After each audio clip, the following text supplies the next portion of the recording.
Hello, all you rabid Lions fans, and welcome to Lions on the Prowl. News, rumors, and debates from the fans' perspective. Here's Jim and Tim. Hello, everybody. Welcome to Lions on the Prowl. My name's Jim. And my name is Maniac Tim. And today we got a lot for you. We had a new CBA come into existence today. The players ratified it by a very small margin. I think it's kind of like, I'm going to quote Luke G here. I think he said it was like 70 votes. I want to give a shout out to all the members of the DSA, Detroit True, Micro Mike, JMO 313, JMO. And if I forget you, I'm so sorry. Real Detroit Lions fans, Luke G, Field Review. All these guys have been so good to us and so good to me, and I appreciate you guys, man. It's been so much fun talking football with you guys and being able to be on roundtables and all those things that you've included us into, and we really appreciate it. Tim has to work, unfortunately, is the one place that the virus that we can't speak the name of, because the YouTube gods have told us that we cannot. That unnamed virus is not preventing Tim from going to work 6 days a week still. Right. So I don't know what's up with that, dude. It's just they are making provisions, so if you have kids where you don't need to go into work, you won't get pointed in and all this other stuff. But so you need to rent a kid. Yeah. So you can be part of the roundtables and stuff. Mm-hmm. So anyway, okay, so we'll get into the CBA. There's a lot to unpack here. So it's a confusing, I think, CBA for some people. Mm-hmm. So we want to break it down a little bit. Tim, will there be 17 game season next year? No, there will not be. Oh, or the season coming up. Right. In 2020, there will not be 17 games. Because we've heard this, that they're going to a 17-game season. That will not happen in 2020. Right. The projected time that it could happen, which is really weird, but it could happen between 2021 and 2023. New TV deals get done in 2022. So they believe after all that's concluded that we will see a 17-game season in 2022 if it's going to happen at all. So it's tough to get into the ramifications of having an unbalanced schedule because you will have teams that go 9-8. It's going to change how we look at football. And there's a couple of changes like that. So what's happening this year? This year we're going to get an extra wild card team in each conference. Yep. So if Quintricia don't make the playoffs this year, they even got an extra wild card spot to make the playoffs this year. There shouldn't be any excuse for this team. But still, 3.5 wins is not going to do it. 3.5. Yeah. How do you win a half a game? By time. Yep. Okay, so like I said, a lot to unpack here. So the CBA is ratified, so that it is in effect right now. Now, when they go to the 17-game season, practices will start to change. It's going to go from, I think it's 28 padded practices down to 16, if I remember correctly. Right. I am not looking this up. This is kind of all from memory because I can't see a freaking thing without my glasses. But, yeah, I need contacts, guys. That's what I need. So, anyway, I can't see a thing right now. So, I this is all from memory, trust me. Right. I believe that's the case. The rosters are going to go up. To 55. 55 during the week. I guess it's 48 right now. I always thought it was 53, but they were saying it's 46 and it's going up to 48. Plus you have practice squad players. The practice squads will be expanding to 12. And I believe I read that was this year. And then it's going to go up again. Your practice squad will go up to, and I can't remember the number, because I know it's 12. 16? And it's 16, I think. 16, yeah. And then you can have 2 people from the practice squad active, and I think that's when we have the 17-game season. And doesn't one need to be a And Offensive one has to be an offensive lineman, Yeah. which I read, and I was like, wow, that's kind of weird. I mean, you can't keep an extra quarterback. You have to keep an extra. Yikes. But anyway, Right. so the rosters are going to expand, which means they're going to pay more people more money. Mm-hmm. The salary cap has risen, but I honestly don't think it's up high enough. Where the real Detroit Lions fans Mm-hmm. had a whole thing on the CBA earlier today. They did a great job with that. Shout out to Right. Andrew and his partner there. I think that they did a really wonderful job. There's just so much to unpack with this, and so much that I have seen since we had that show. We felt like we'll do our show this week, and we'll get the new CBA stuff in. So how they're going to do it? It's going to be a 16 game season this year. It's going to be Right. 4 preseason games this Mm-hmm. upcoming season if they're not taken out by the unknown virus. Right. I just think that's so stupid. But anyway, so yeah, it'll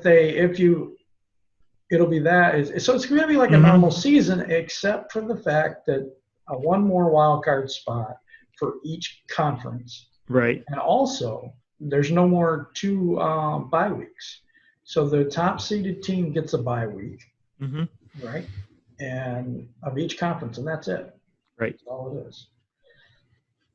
So looking over the CBA, what do you think about all this huge change to the NFL after all these years? I think that change is needed. It's going to be something to work to get used to, of course, but we do need more teams making the playoffs. If you look at other sports have a lot more teams that will make it. Now, I understand that this is a sport where it's one and done, but I like it. I do think it's going to take some getting used to. The 17-game season, when it comes to it, that's going to be odd. And it really will be odd. Yeah, I mean, you won't have even numbers anymore. Yeah, to hope that the NFL will keep things fair will be kind of because.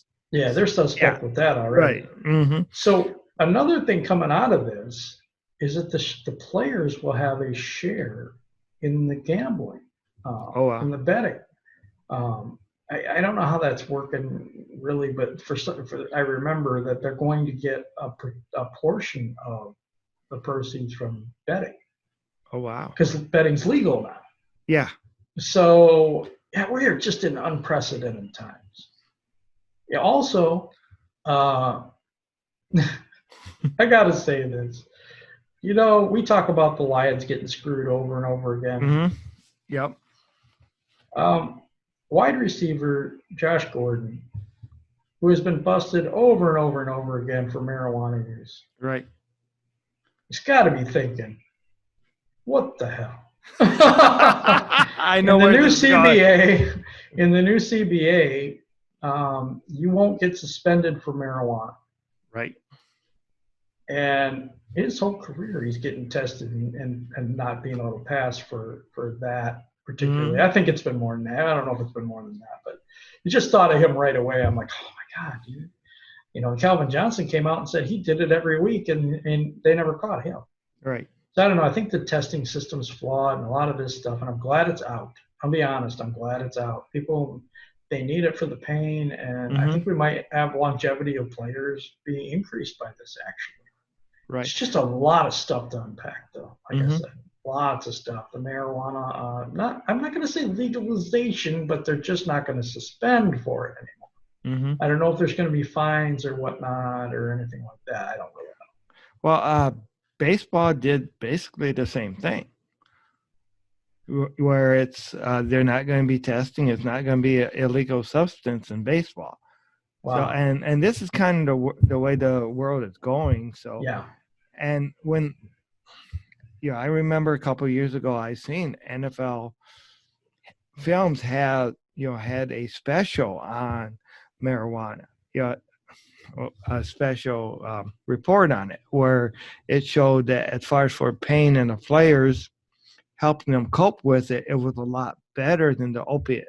And plus, it's not as addictive as what your opiates and opiates will be. So Yeah, I agree I with that. think it's 100%. better, but it is hard for people of our age to really grasp, because it's everywhere. I mean, marijuana, is legal and illegal in some states at the same time because And the country, federally, it's still illegal, yeah, which that's what is it is. it's entirely confusing. Mm-hmm.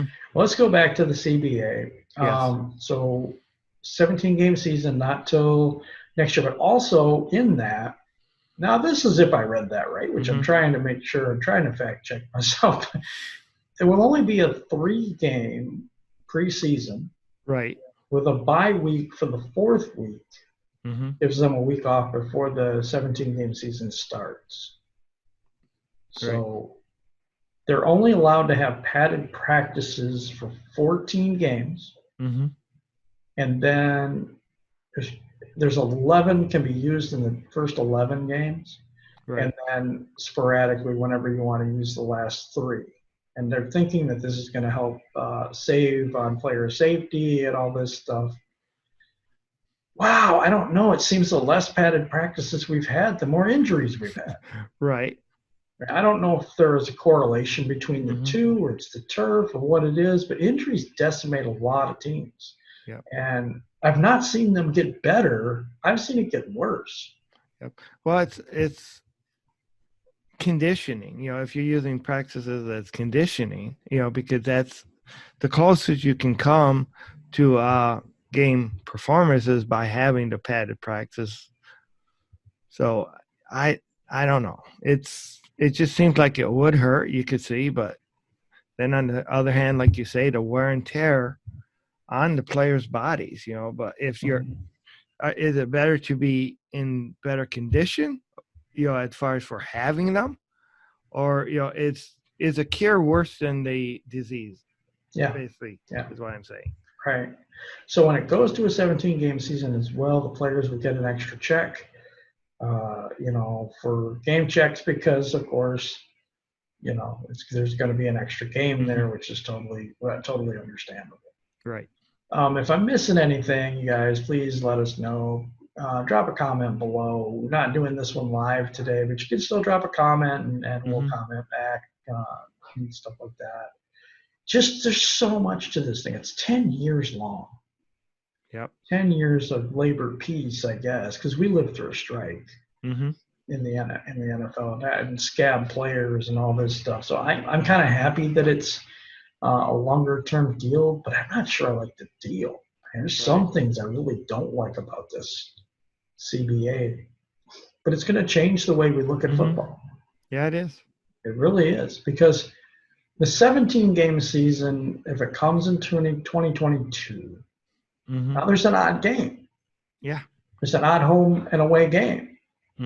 So my thought is, and this is what I had said earlier today when I first found out about it, I thought that they would use that one maybe last weekend or one special week during the season where teams would play overseas or in Mexico or London, because they want to move there anyway. Canada, neutral site type thing. Right. And I think that's how you solve that problem. You still have your 8 and 8 home games and 8 games that are going to be on the road, but you're going to go to, the international sites for maybe, say, a week of football or something like that, where all the teams go over at the same time. But now with the unknown virus or the unspeakable virus, I don't even like that idea. Of course, that's why maybe they're going to wait a couple of years, but I don't know. This whole thing is just going to be different than what we're used to. Yes, it is. It's with, like you say, the unknown virus. We don't know what's going to go on in the world of sports in the future. No, we don't. Hopefully this will be all done by the start of the NFL season, but who knows? Who knows? I'm hoping we get free agency this week. We're supposed to have the tampering period tomorrow or today, if this video is coming out today, which more than likely it will, because I'm getting tired and I don't want to edit all this crap right now. Oops, sorry, did I say that line? But like I said, it's a huge whole situation, a new CBA. There's so many different things in it, so many things to unpack in it. But does it make the game better? I'm going to say no. Right. Because I think that the football NFL was special because the amount of teams that made the playoffs weren't like in the NBA or the NHL or something like this. I think you've watered down some of the the value of making the playoffs in the NFL. Now that being said, one other thing I'm going to go, devil's advocate here, as I said before, that we also have the other point of us as Lions fans. Hey, we might be in the playoffs, playoff hunt a little bit more than we had been. But for me, just making the playoffs as the last seed and getting our clock, getting our butt handed to us by somebody else is honestly that doesn't matter to me. I want to be a team that competes for. It is a competitive team. Right. It's competitive for a championship, not just an extra playoff spot. Now, Tim, do you think that because of the mandate is going to change because of this new thing? Okay, so that if they're only in contention at the end of the year for this added wild card spot. Do you think that's good enough to keep Patricia and Quinn, or is that not the spirit of the mandate? Well, it's not the spirit that the fans want. Right. Okay, right. But I think if they do make the playoffs, it's going to be hard to fire them. Regardless, but even if you're making the playoffs with a playoff spot that wasn't going to be there right last year. So what I'm asking is, does this change the mandate in some ways, or is it just if you're just in contention for that spot, then you're okay, which is less than what it would have been last year. Right. You see what I'm saying? Now, if you would have looked at those 2 years that we went 9-7 under Caldwell, both years he would have made the playoffs. 1 year he did, and 1 year he didn't. But the other time we missed it by one. So it makes it easier. But I don't think the Fords are going to go ahead and change the mandate. Say you got to make it at least win one game in the playoffs. I'm not even saying that. I'm saying this, and maybe I'm wrong, but if you said you have to contend for a playoff spot, contending for a playoff spot is different now, right? Because you're not going to need as many wins to get to that lower tier wild card spot that we just get pummeled by. I think it's the second place team now or something. I can't remember. Yeah, I don't remember how the thing works.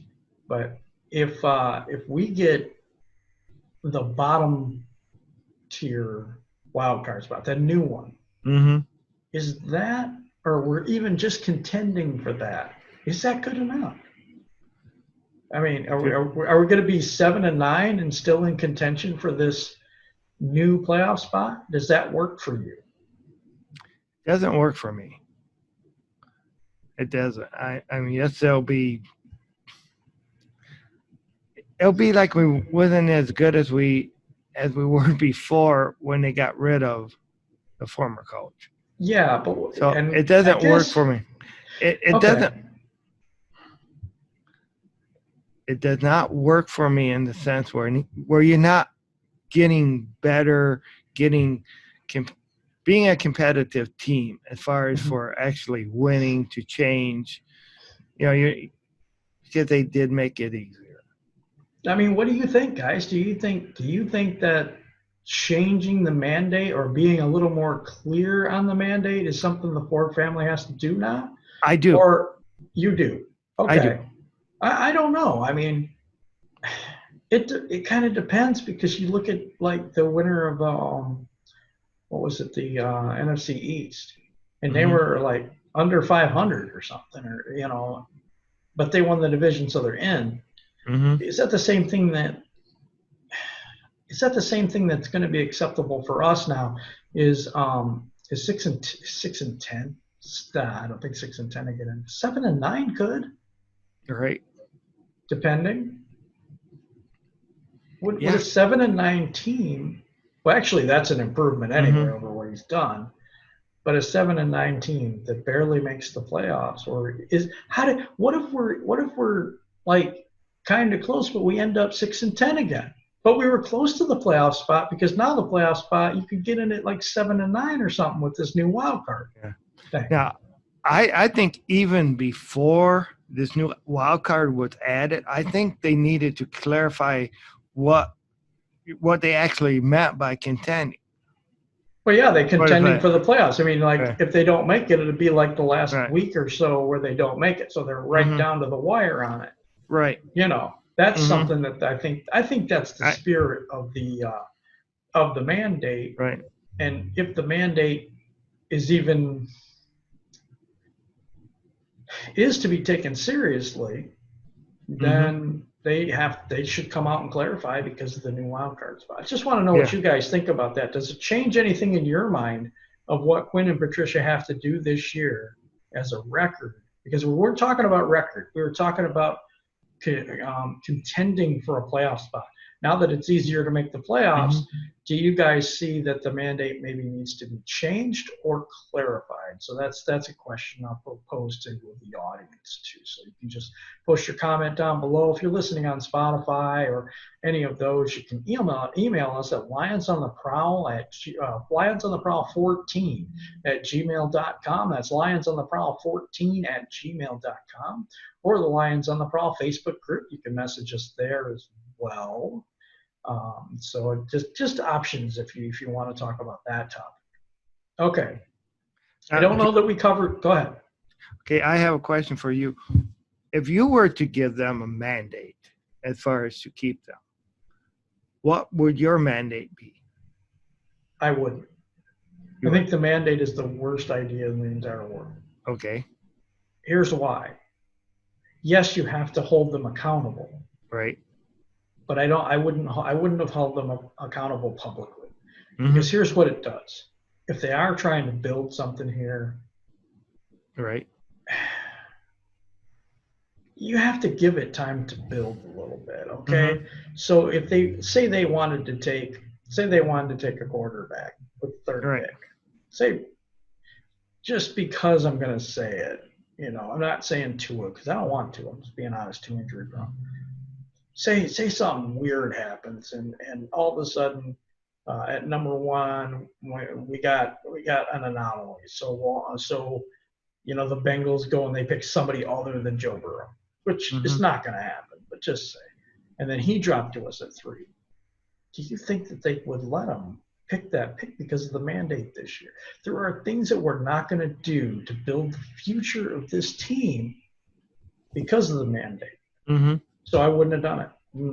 So no, I wouldn't have done that. Right.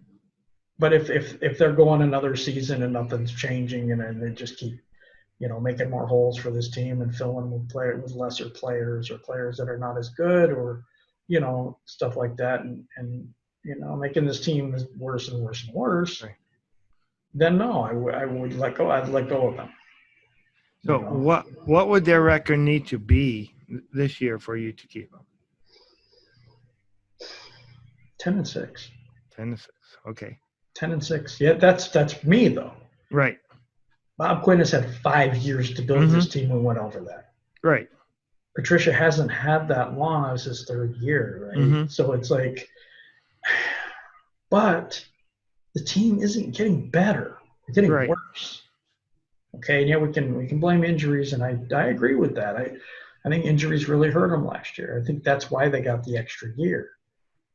But it's tough to build for the future when you have this year only. And what happens? I mean, God forbid if Matthew Stafford gets hurt right away in the season. And I think they really need to look at addressing the backup position a little more seriously than they have before. Right. People are going to laugh at me and they're going to get upset maybe or nothing. I like Case Keenum. I thought Case Keenum came in and he played fairly well with Minnesota. I thought he Right. played well. Houston, no, where he's been, he just seems to win. I don't know. I mean, I would maybe get a veteran guy like that or something, Right. or somebody that can come in and they could be a number one. Right. Why? Because Stafford broke his back 2 years in a row. Mm-hmm. You need to have somebody that could come in and win. And I think Right. they're going to have to address that, because if they feel like Stafford's not going to get the full 16 in,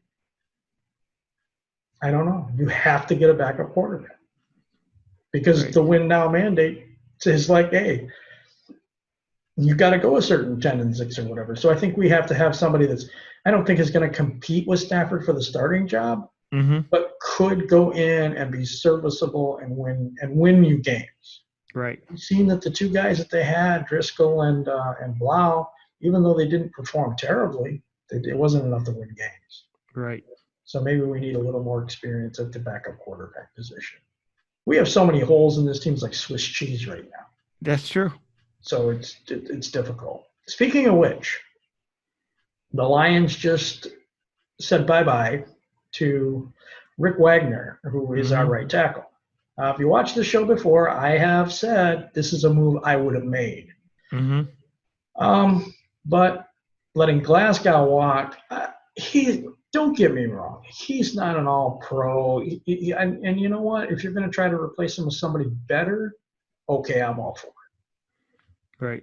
It gets into a problem for me, because there's only so much money to go around and so many spots you can fill.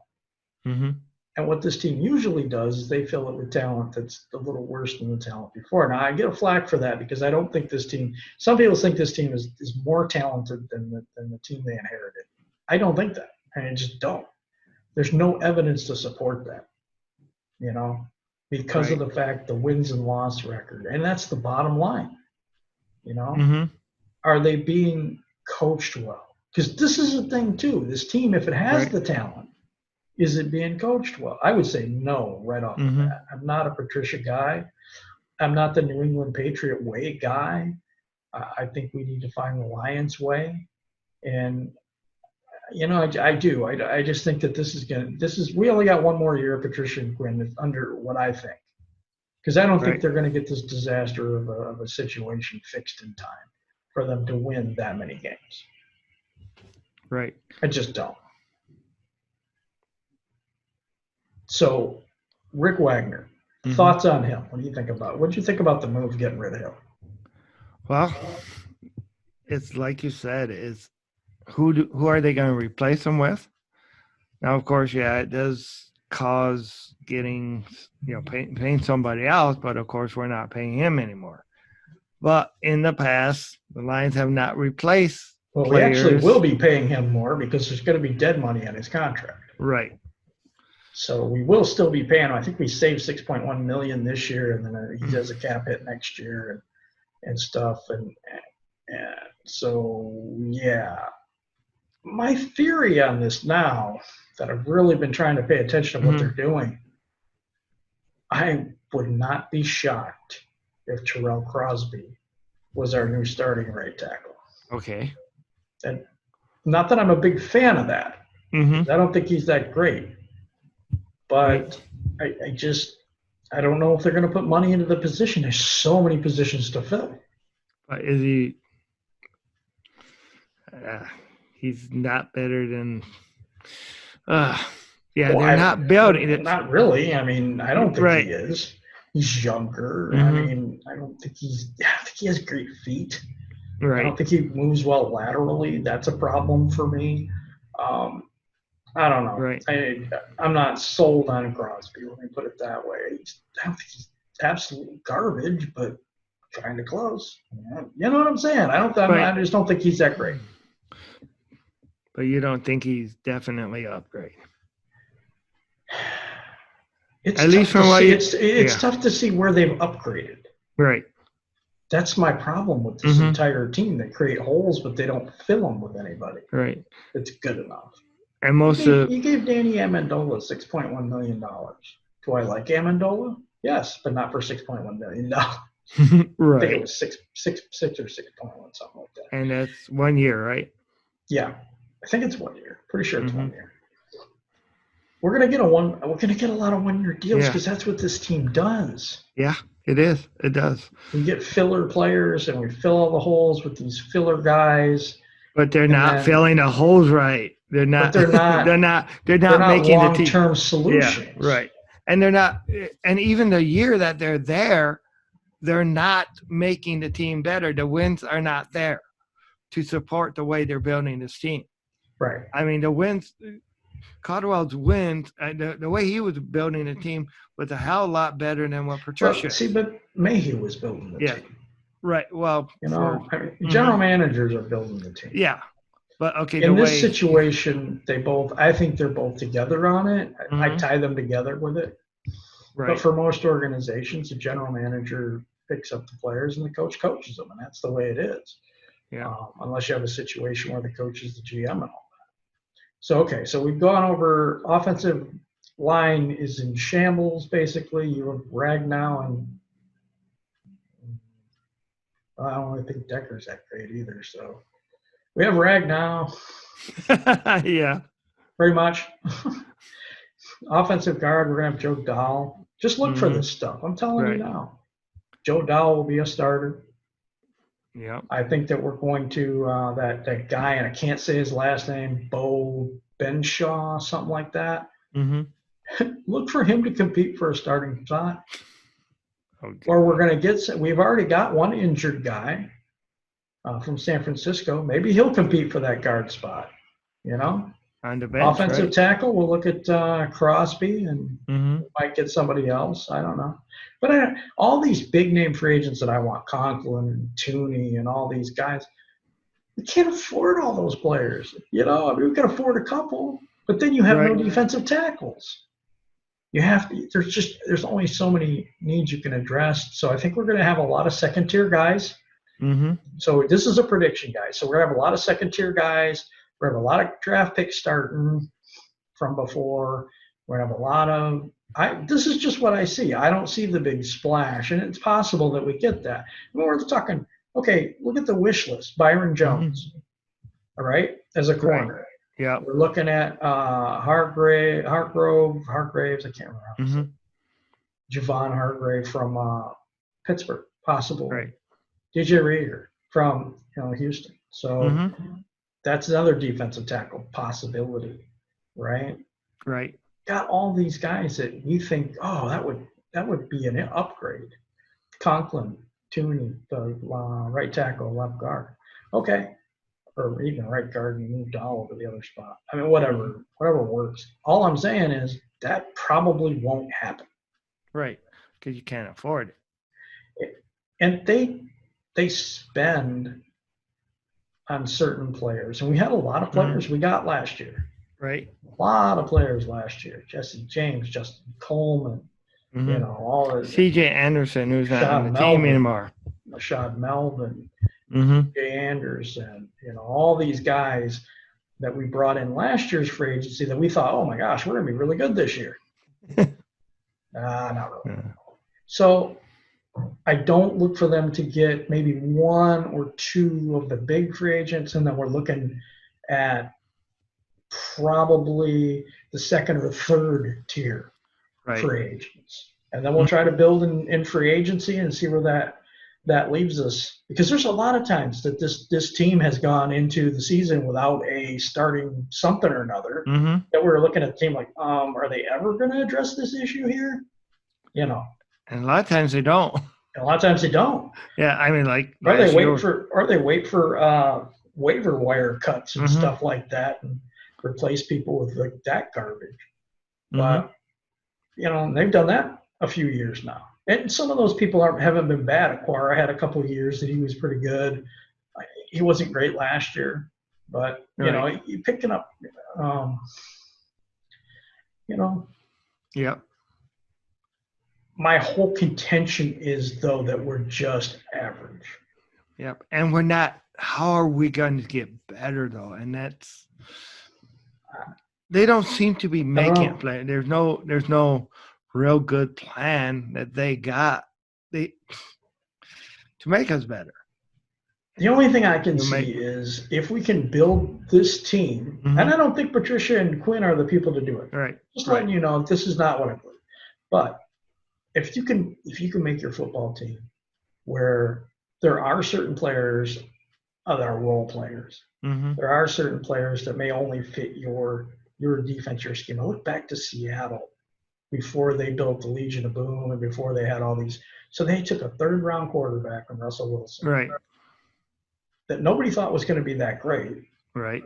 They were maligned by draft experts Mm-hmm. for Bruce Irvin, a couple of the other picks that they had. Richard Sherman was a fifth round pick, and they went off the wall, Yeah. kind of like what the Lions are doing, but it actually worked for them.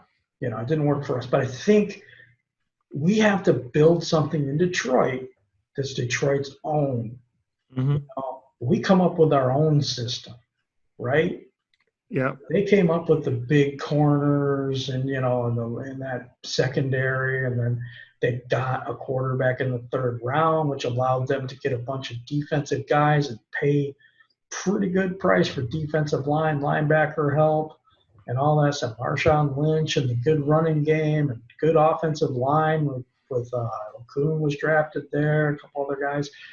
That team was built in a way that I think that I'm not saying we should model Seattle either, but I like that type of a thing where you know what kind of defense you want to run, you know what you think is going to work, and you build that team regardless of what anybody else thinks.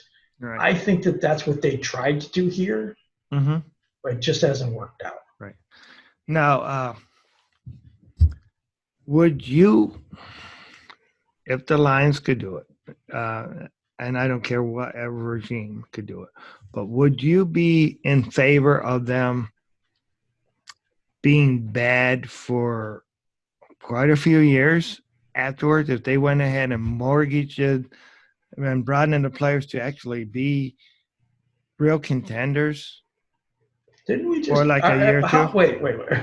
Yeah. Okay, so you're asking me if I would be patient enough to have this team be bad. They're already bad. No, I'm asking What are you talking about? No, you got backwards. Here's what I'm I do. asking you. They're already bad. No, I'm asking you if you would go ahead and structure the deals now to go ahead and make them good now and be bad later. Go ahead. How would they be good now? They're not good. No, now. they're not good now. But what I'm saying is, go ahead and bring in.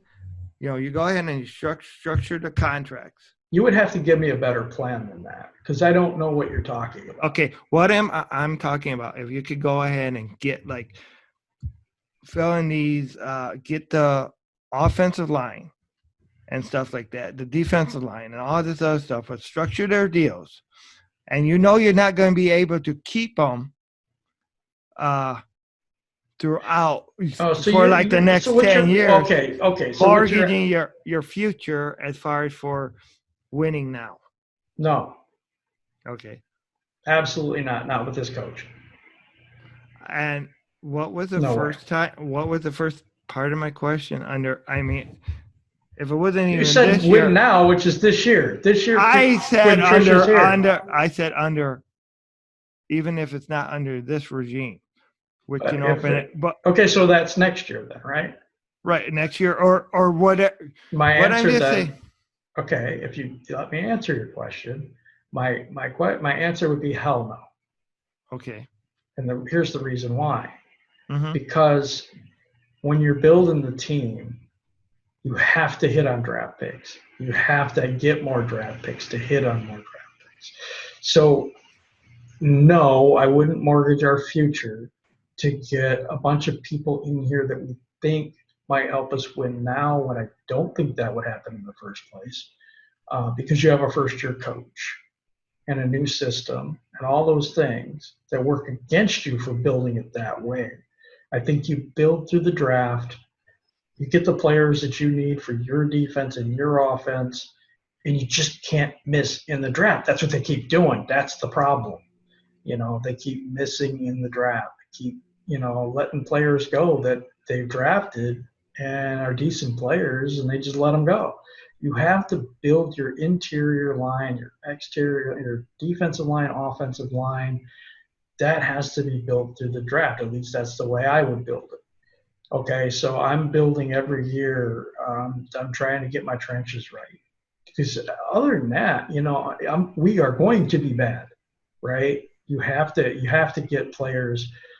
The first couple of years, you're going to have to trade some players away to get some more draft picks. That's what I would do. That's just me, you know.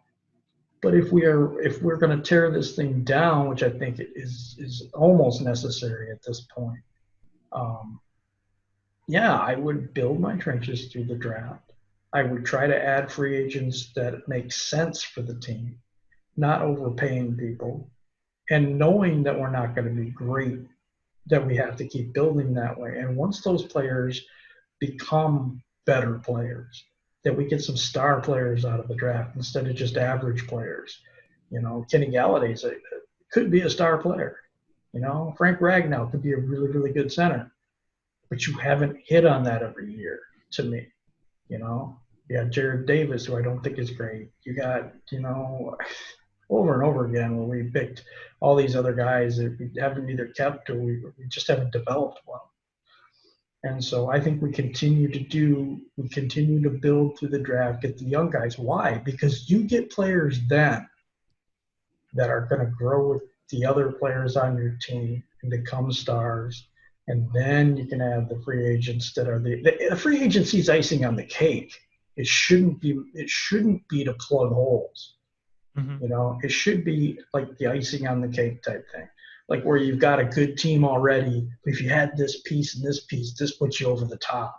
See what I'm saying? It shouldn't be free agencies just to plug a bunch of holes to get a bunch of guys that are good with other teams, but we don't know if they're going to be good with our team.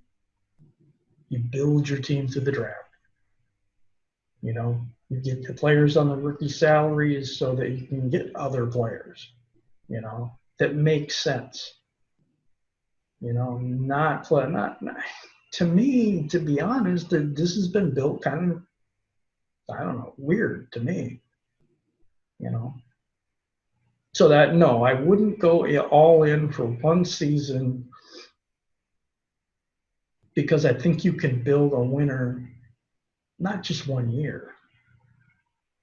Because if you have the right coaching staff and you can coach these young guys up, then you could have a team that wins for a long period of time. But you have to have a system that works, players that work in that system, and that can be developed into their roles of what they're very good at, which is what you do, and get the players that their strengths are exactly what your system is. You see what I mean? Mm-hmm. And to me, that's not being done right now. No, it's not being done right now. And then when you get these players, when the rookie deal runs out, then it's hard to keep them too afterwards, because then that's when you gotta. It is because you have a losing culture, and they're not getting trained well here. They're not getting treated well here. Right. We have to change a lot of things about this culture in Detroit. And changing the regime, I think, is necessary. Right. I do. I mean, there's a lot of people that like Quinn and Patricia, and Quinn in particular, though. And I don't see it. I don't see it. I mean, how are we? What? We had 3 wins last year. We had 6 wins the year before. Right. Yeah. Not an improvement, guys. No, it's not. No. It's not acceptable. By far, it was a downgrade by far. So, we need to get, and I know the Ford family went and they got an outside opinion. They had somebody help them with all this stuff and the search, and they thought they found the best candidate. My concern is that they don't know talent. They can't spot talent. Right. I mean, as in a regime, as in a GM and a coach and all this other stuff, they just don't know how to get that right. Yep. They haven't gotten it right for a very long time. Right. That's true. So, anyway, getting off that soapbox. Okay. We Don Muhlbach, another year. 17 years with the Lions. I think that's right. 17 years. So it's really funny because when most people talk about, we only have a couple of players left over from such and such an era, or Schwartz or Mayhew or Caldwell's, when he was coaching. Well, you keep forgetting about Don Muhlbeck, the long snapper. It'd be great to get an interview with them, right? It would be. Yeah. It would be great. If you want to come on the show, just let me know. Let me or Tim know. That'd be wonderful. Yep. Guys aren't going to be doing much in the last few weeks, so I'm just kidding. With the unnamed virus or whatever. Right. But yeah, he signed again, and geez, that guy. And as one of the first things that they try to do is replace him. Yeah, shows how Quinn really researched it. Jimmy Landis. Yeah, I believe was his name. That's off the top of my head. I don't know. It could be wrong, but. Yeah, it was. It was. Anyway, so kind of sum things up. The CBA is going to change a whole lot of things for us. As football fans, the unnamed virus or unknown virus is changing a lot of things in how we live our lives and how we go about our day to day. Right. We don't even know if we're going to have the tampering thing tomorrow. We could have some results tomorrow morning even, or tomorrow. I think it starts at noon. I think it does. If they don't cancel it tonight, which I haven't heard that yet. Right. But everybody, take this seriously. I talked to a guy that's a doctor in Detroit Drew's Above the Rim show. I thought that was a good show too, by the way. If you haven't checked that out, it's Above the Rim. It's on Detroit Drew's channel. I think it's on Saturdays at 1:00. I don't know if that's all the time, but yeah, it was this time last week. So please check that out. Man, there's so many smart people that are in the DSA. So much fun talk and so much just good people. Just good people. So, anyways, I got to talk to this doctor, and he says it's extremely serious because of the overrun of the hospitals and stuff like that. So it's not killing a lot of people. And I brought that point up. I mean, what is the deal with this thing? It's not doing anything to anybody. But as he explained it, it's basically that, it is a very contagious virus. It is a situation where it's kind of a new virus. We don't know a lot about it, so stay safe, stay indoors. If you have to go out, I don't know, stay away from crowds over 250 people. That's the thing that passed here in Michigan. Does it suck? Yeah, it sucks. But, dude, we just got to take it seriously, and we're going to ride it out for a few months, and then hopefully things get back to normal. Right. So everybody out there, you have a wonderful week. We may break in through the week with different updates. It'll be just me maybe sometimes, or maybe just Tim sometimes. But we will be breaking in with updates as we have that tampering period. If it doesn't get canceled and we start to know some of the names of the free agents that we're going to sign, we'll give that news to you as soon as it's available. Micro Mike has a Football Frenzy show that he's going to be starting at 3:00 on Wednesday afternoon. And I'm going to be a part of that, I think. I'm hoping I'm a part of that, depending on what schedule is for me that day. So that starts at 3:00. And I hope you tune into that. And I hope you subscribe to all the members of the DSA. That is in the comments below. So just click that link and go over there and subscribe to their channel and get more Lions news, Pistons news, Detroit news. And we would appreciate that. All right, Tim, any final thoughts? Well, just like you say, take this virus serious. Do what you can to keep your family safe, keep yourself safe, and your friends and neighbors. And that way we can all weather through this. Yeah, stick together. Yeah, that's basically the way it is. And something I like.